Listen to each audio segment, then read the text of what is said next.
Hello guys, welcome back to our YouTube channel How to Use Basics. A 404-bit error in Google Chrome usually means that your access to a specific web page or resource is being denied by the server.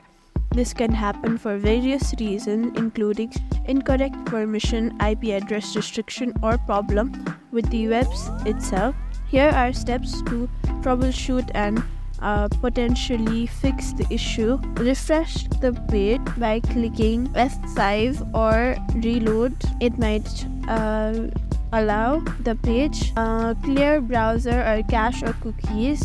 Click on the three-dot menu of the Chrome and the top right corner. Go to settings. There you can see the option of privacy and security.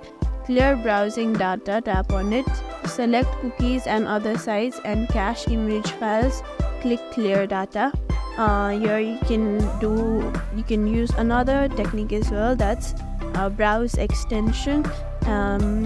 Go to